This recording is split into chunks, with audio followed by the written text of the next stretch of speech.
sound good. Alrighty, this week's project is to get this 4-door International off my tow truck. Got a couple of little issues to deal with. One of them is the steering. It does not have a steering box. It is very hard to control. So we're gonna get the tires aired up again. They're kind of going flat. It's been sitting on my tow truck ever since I picked it up from Paul's. It probably runs. I'll bet it'll fire right up. If you pour some gas in it, I'm sure it'll probably light. So yeah, she's pretty straight. There's no damage. So I'm gonna go out to my buddy Travis's yard, and hopefully we can find like a Chevy box or something we can bolt onto the frame and get that steering link hooked up. I got a few friends in the business that have International junkyards, but I don't have time for them to send me a box. So let's go to Travis's and get this done. Okay, so I stopped and picked up Jimmy. Jimmy's up here, bright eye, bushy tail. I don't know, he's looking for Mustang parts or something. Always. He's got some Fox body thing that he's building. Nice morning today, huh? It's beautiful out. Yeah, we're not going jet skiing today unless it warms up. Ooh, what do we got here? This looks like some LS stuff. Oh yeah, some sweet 6.0 LS. Love it. I wonder if it's a 4L80. Somebody took the driver's seat. Yep, got some Jason Aldean. Oh, no CD. False alarm. Man, some people look kind of dirty. Oh yeah, somebody's been rifling and stifling. Ugh. They left their wedding pictures. It must be a bad wedding. Travis, your yard is a mess. Got 8.8. 8.8 axle. Wow, look at this cute little thing. I wonder if it runs. Probably not. You paint a car that hideous, it's probably blowed up. What do we got here? What's left of a MG? Looks like it. MG parts car. Wow. Right? No doors, no trunk. You know what though? It's rust-free shit. Put an LS in that. Yeah, right? Mold some fenders. That'd be a kick in the pants. Yeah, there's a lot of good parts here. Dude, that's a straight chassis. Yeah. Yeah, the body's pretty nice on it. So yeah, I guess if you're looking for MG parts, Travis is crushing an MG. Oh, Jimmy. The Yoda. That hurt. It's probably got 22R in it. You dare open the lid.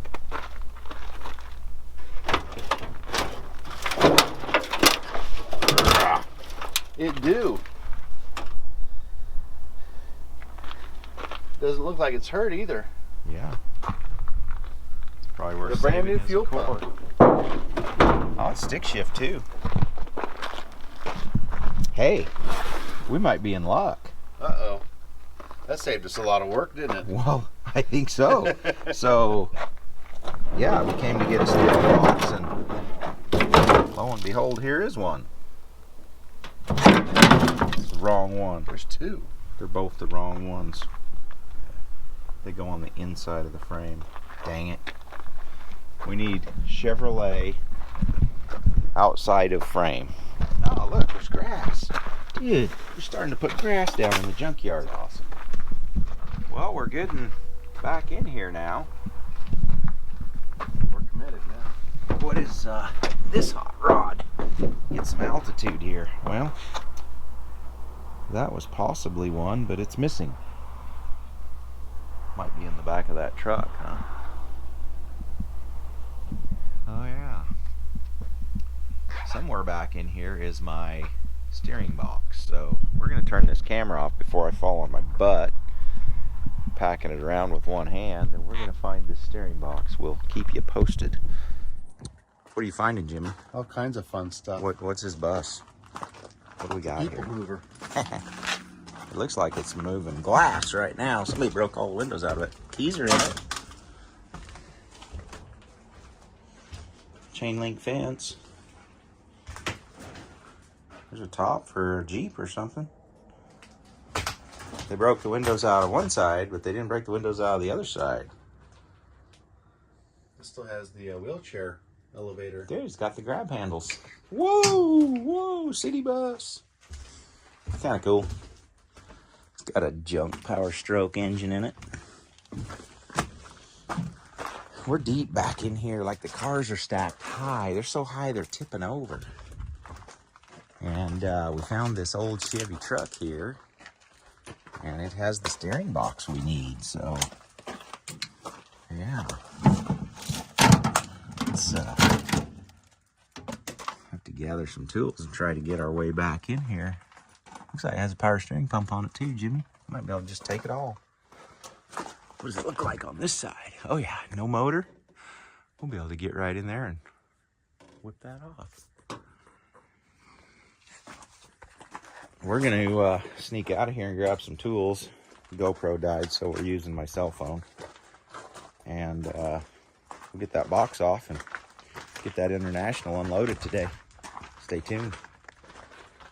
Well, we didn't film any of it, but Jimmy got it with what was that, a drive shaft you were prying with? Yeah, I know, it's conduit. Conduit. Anyway, we got our steering box, so we're gonna throw it over the fence because we're clear back in here deep, and then we're gonna get out of here.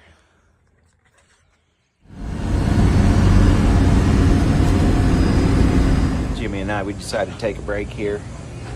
It's starting to warm up outside. This is our Biscuits and gravy stop. Biscuits and gravy stop. right. This Campbell Cove one stop. Best biscuits and gravy in town. And we got a nice little view of the lake out here. See everybody getting ready for their day. Well, I finally got the thing unloaded. Yeah, looks good sitting here on the ground. It's longer than a plig's clothesline. Got a bunch of garbage on the motor. An extra filter. There's a whole hole in the intake back there. That hole's open. But what I'm going to do first, I think, the carburetor seems to be froze up. We'll see if I can get that free. And I'm thinking I'll just probably hook some fuel right to here. Looks like maybe that's what somebody else had done once upon a time. And I'm going to jump the starter. I can see it right there. And I'll see if I can get the thing to turn over and maybe start. I did find the steering link. This thing was caught on the frame, so that's kind of an important piece. So it's good to have it. Yeah, there's the old mini semi. It's a shame I'm working on this junker. I should be working on the mini semi. Look how clean this thing is inside. I mean, there is no rust. All these rubbers have shrunk. But this is the cool thing. Still got the plastic from the factory on the visors. Little bags. It's kind of cool. Kind of a time capsule. But, yeah. Who knows on the actual miles. I mean, I'm thinking 5,700, but who knows, that cable might have broke. But before the sun got it, the seats weren't ripped. It's all in good shape. It does have a different front clip on it, so I think there was either some damage on this side or a tree fell on the front end of it and it just got another front end put on it. So it does have a older front end on it than what the truck is. Truck's a 74. But every door on it just opens and closes like a brand new truck. All the seat belts are intact. It's just a tight old truck. Unfortunately, it's completely full of fuel from probably 1978, so it's pretty bad, pretty stinky. So we're gonna get that drained out and see if we can get it to turn over.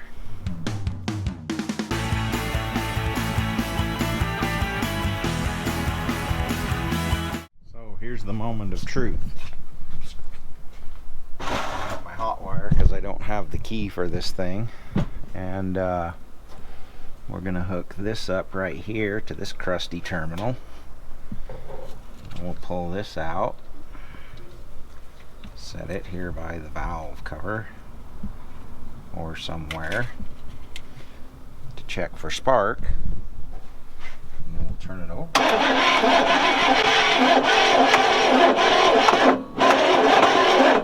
Doesn't sound good. In fact, it sounds like it's locked up.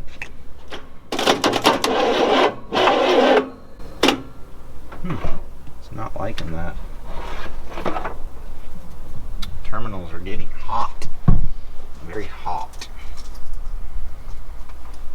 I have seen no spark. So we have no spark. Sounds terrible turning over. Get this distributor cap off and see what it looks like.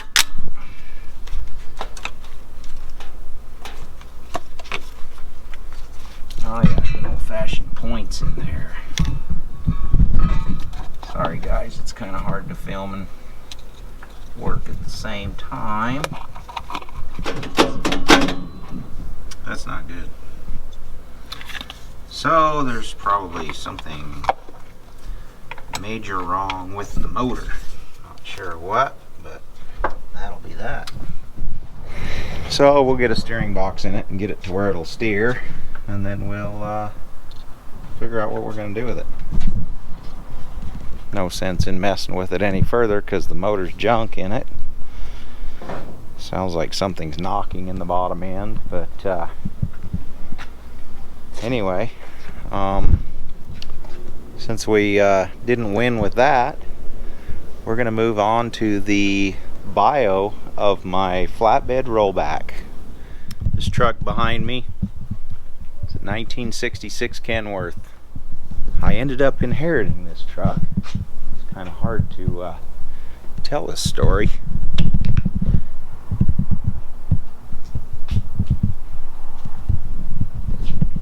But Paul and I, my cousin Paul, we share an uncle in common, and his name was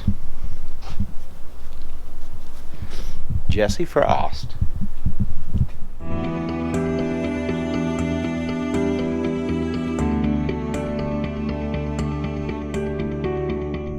One of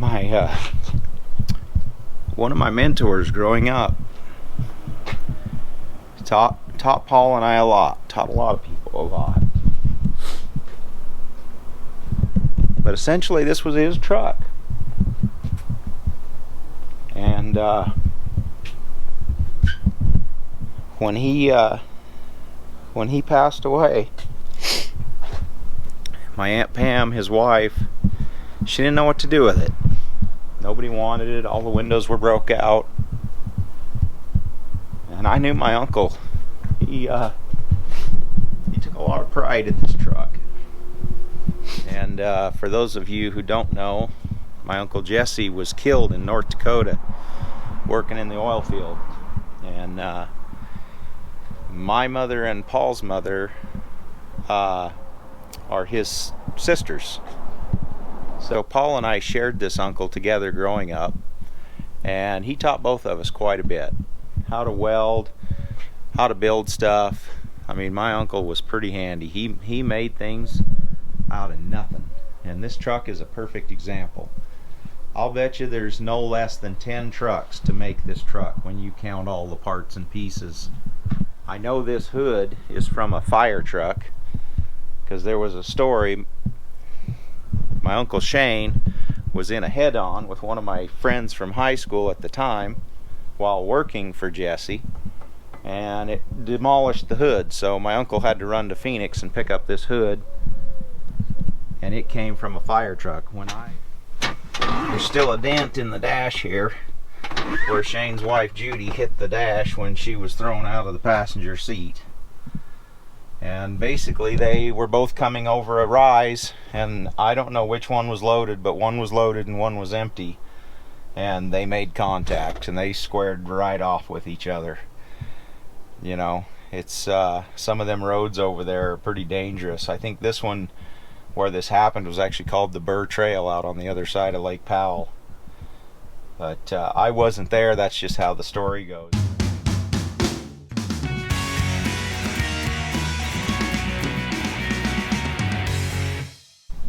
Pretty cool right here. They literally built it out of 2 trucks. They welded it together right there. It used to be a 3-axle dump truck, and it was part of my Uncle Jesse's paving business.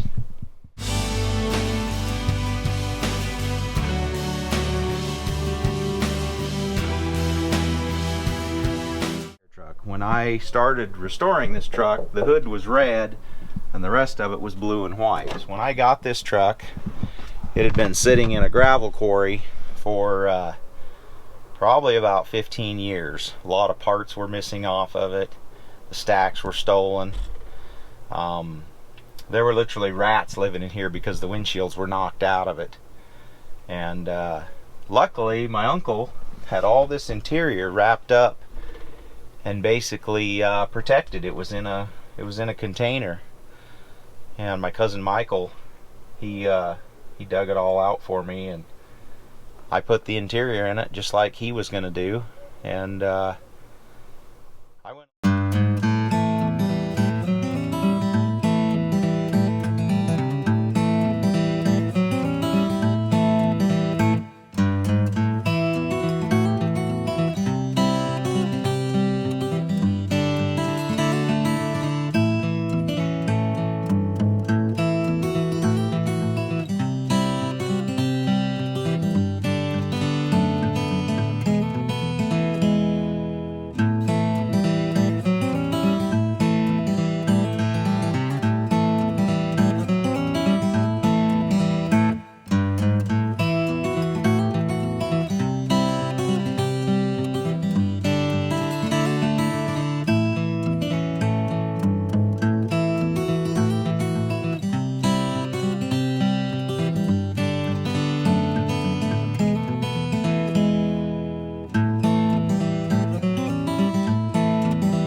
And I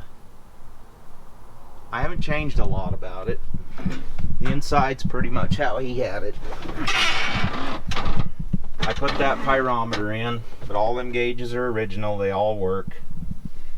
That CB's original. He had that in there, the 8-track. And there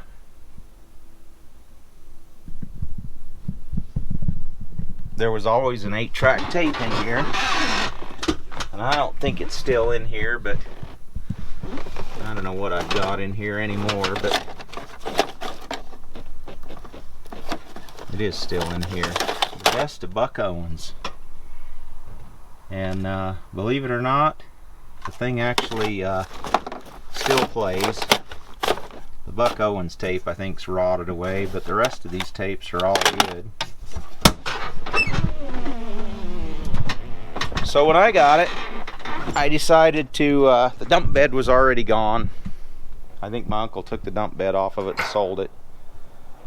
And I decided I needed a very useful, capable vehicle to move heavy junk with. So I bought this rollback bed from my buddy William in Yucca. Basically his dad had it in the junkyard, and I made a deal with his dad on it. And we put the rollback bed on it.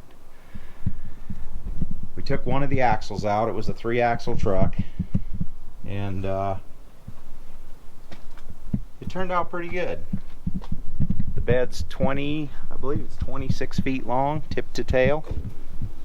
One time Steve Darnell and we loaded a school bus on it, and it was a 1939 GMC school bus.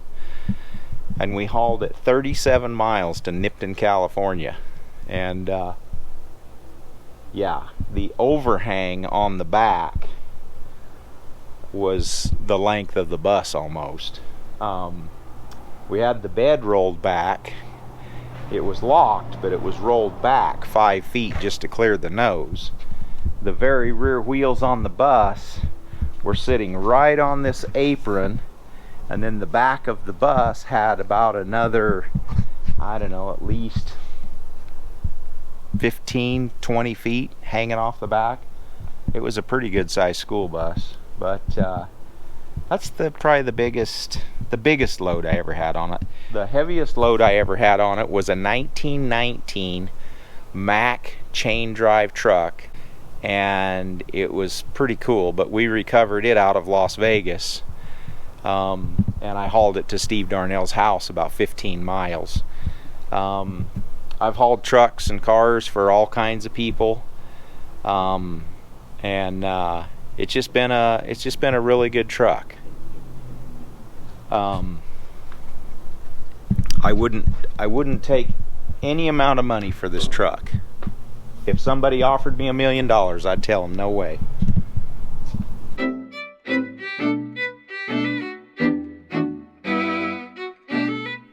I went a little different direction with the truck. I painted it his favorite color.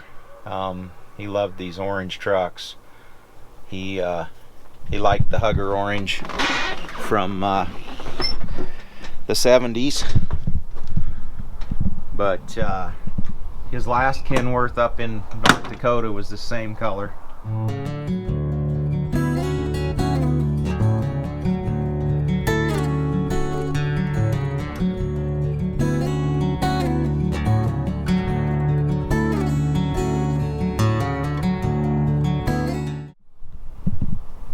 Kind of had to memorialize the truck for him. It's got a 350 Cummins and a 13 speed. It's got 370 gears in the rear, so the thing actually smokes down the road about 80 miles an hour. Runs pretty good. Power steering, air conditioning.